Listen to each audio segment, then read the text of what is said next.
Vamos lá, vamos contextualizar? Bom, então, se nós vamos contextualizar, eu preciso voltar a uma informação que pode ter passado desapercebido para muitos, mas na hora me acendeu uma luzinha. Eu sou a Verônica de 1,5 m. E aí, eu ouço do Jefferson assim: você precisa convidar a Verônica Formiga Atômica. Eu, hã? Formiga Atômica? Eu adorava o desenho Formiga Atômica.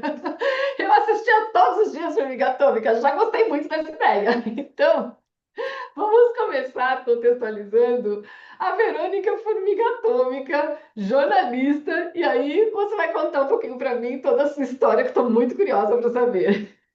Nossa, vamos lá. Nossa, formiga atômica. Bom, eu sou formada em jornalismo. Eu fui repórter, tive o privilégio de ser repórter do Correio Brasiliense por alguns anos, depois que eu me formei. Aprendi muito com os meus editores lá. Tenho uma profunda gratidão pelo que eles fizeram por mim durante os anos que trabalhei lá. E aprendi muito. E depois de algum tempo, eu, ainda no correio, senti uma necessidade de ter habilidade de falar inglês. O meu inglês era muito básico do básico, ao ponto de eu não me sentir segura de me virar sozinha num aeroporto, por exemplo, na época. E aí eu falei, nossa, e isso tá limitando minhas oportunidades dentro do jornal. Meu chefe falava, Verônica, vai cobrir teu evento. E eu falava, não, eu não vou, não tem como, por conta disso. Até que eu resolvi fazer um intercâmbio no Canadá por 6 meses para pegar o inglês que eu tanto precisava. Então eu vendi tudo que eu tinha e meu pai me ajudou também na época. E pedi demissão do correio e fui para essa aventura. E foi um divisor de águas essa essa viagem, porque sair de um grande jornal naquela época foi visto por muitos como você tá ficando Açúcar. doida, né? Você não tá bem da bola, tem uma fila de gente querendo entrar aqui. Mas mesmo assim eu fiz e fui lá e peguei o inglês que eu precisava, pelo menos Ok. para me virar em, O em inglês do qualquer canadense, canto. o Oi? inglês do canadense é desafiador. Aprender inglês com o Canadá, no Canadá é. Eu fiquei numa região colonizada pela Inglaterra, que Sim. foi British Columbia, que é ali em Victoria. Então o inglês não era tão. Não sei, se também tinha tanto imigrante que. Enfim. E foi muito bom. Depois de 6 meses, um pouco antes de voltar para o Brasil, bem pouquinho antes, minha mãe saiu do emprego aqui no Brasil. E na época morava eu, minha mãe e minha irmã, que tinha 11 anos na época. E, e aí eu falei, caramba, e agora? Porque eu não podia, não tinha visto para trabalhar no Canadá. Eu peguei e falei, mãe, é a hora da gente fazer o que você sempre quis fazer, que era montar o seu negócio de culinária, de gastronomia. Então, vamos fazer, como ela quis fazer, os pratos prontos congelados. E eu vou te ajudando daqui com o que eu posso. A gente montou o Delícia Pronta, Legal. que é um negócio que ela tem até hoje, depois de, nossa, tem o quê? 15 anos? Mais ou menos 15 anos isso. E aí eu vou montando aqui, te ajudando, né? Mas as habilidades de jornalista eram boas, mas não eram suficientes para o mundo dos negócios. Pelo contrário, a gente é ensinado a bloquear completamente qualquer parte que possa ser relacionada à venda.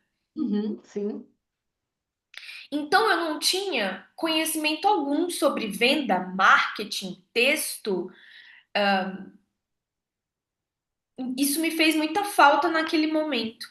E aí eu comecei uma pós-graduação, fui da a primeira turma de pós em marketing digital do Uniceubic de Brasília, então faz um bocado de tempo isso.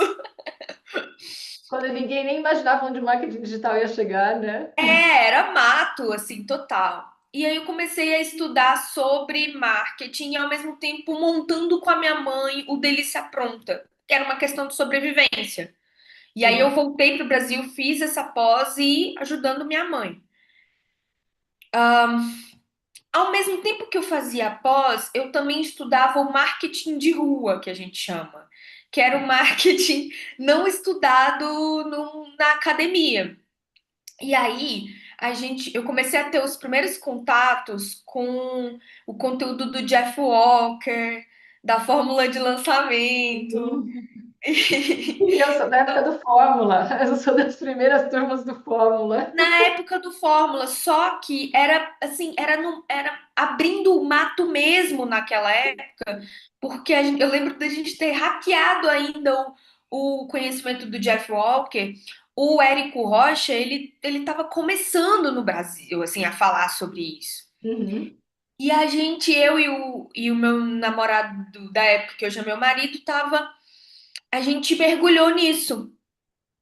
E começamos a fazer as primeiras fórmulas de lançamento, assim. Lançamento.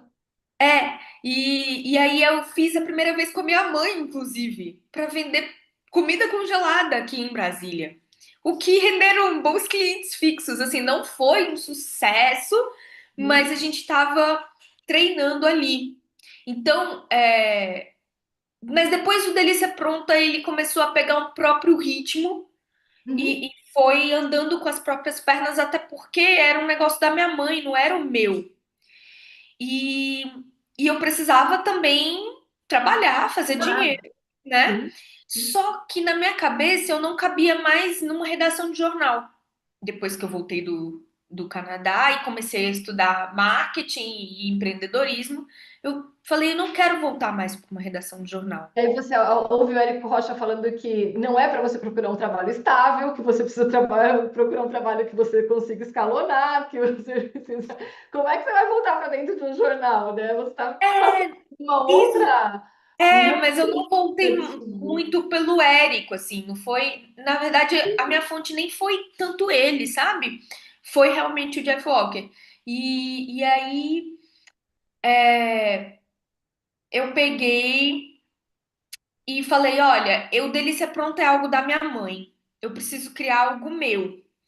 E aí um amigo meu falou assim, Verônica, uma coisa que você faz bem é você pega as histórias das pessoas com muita facilidade em uma conversa, em uma pessoa que você nem conhece. Você tá lá conversando com ela, daqui a minutos ela tá te contando a vida inteira e chorando ou sorrindo, mas assim, ela te contou o que não conta para outras pessoas próximas, e isso é muito legal. Você tem a capacidade de extrair a história das pessoas. Eu falei, legal, isso é uma habilidade jornalística, mas como que eu transformo isso em um projeto rentável na internet? E aí eu montei o Vidas Contadas, que era um projeto de contação de histórias de qualquer pessoa, de pessoas comuns.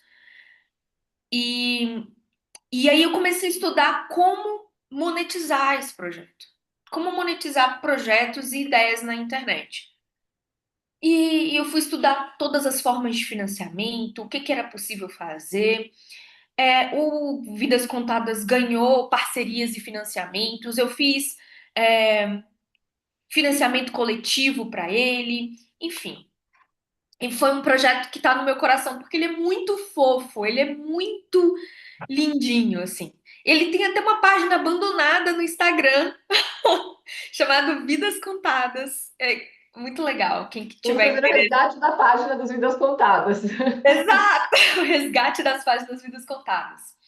E aí eu fiz o Vidas Contadas e comecei a reparar que eu estava muito entusiasmada com aquilo, mas quando eu compartilhava o meu projeto com os meus colegas jornalistas, eles estavam frustrados com a profissão, desmotivados com a profissão, e eles não tinham a menor ideia de como trabalhar na internet fora de uma redação de jornal, fora de algo convencional.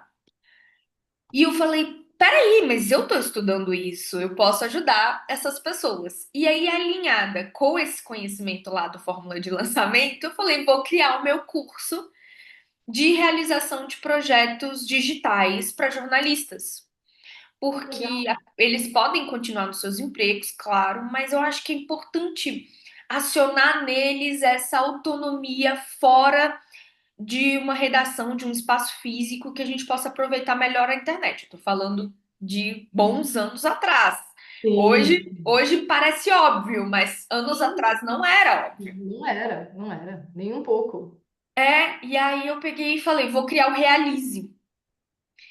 E o Realize foi nossa, um projeto que marcou muito minha vida. Ele durou 7 anos, Nossa, ele bastante tempo. bastante tempo. Em volta dele, a gente conquistou uma comunidade incrível de profissionais de comunicação interessados nisso, em como é que eu faço uma renda extra, como é que eu tenho um trabalho online, ou como é que eu saio da redação de jornal, que tem vários problemas de assédio, de salário, e vou para esse universo. E aí eu comecei a perceber que as pessoas elas tinham uma dificuldade em serem proativas mesmo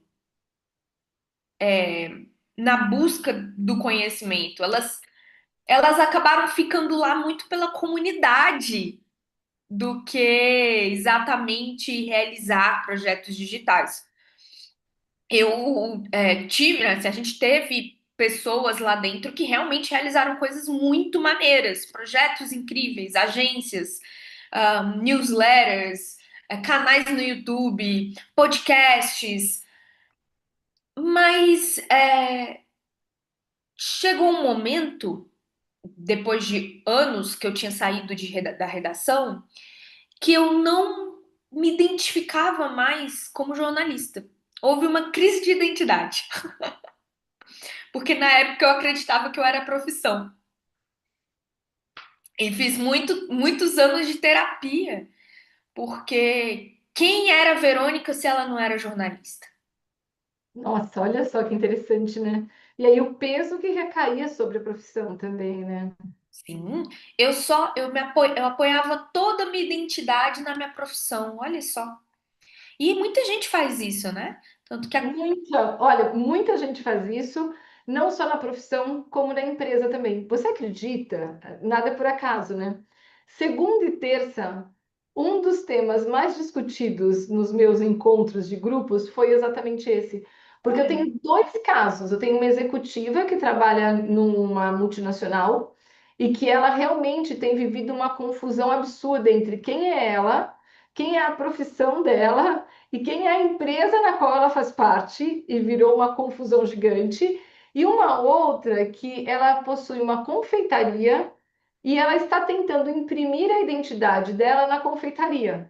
E quando você olha para a energia da confeitaria, a confeitaria não quer uma identidade tão dura, ela quer uma identidade que acolha, uma identidade que abre os braços e recebe todo mundo. E ela é o oposto, ela é aquela pessoa toda que se veste de preto, unhas pretas, e a confeitaria não quer isso.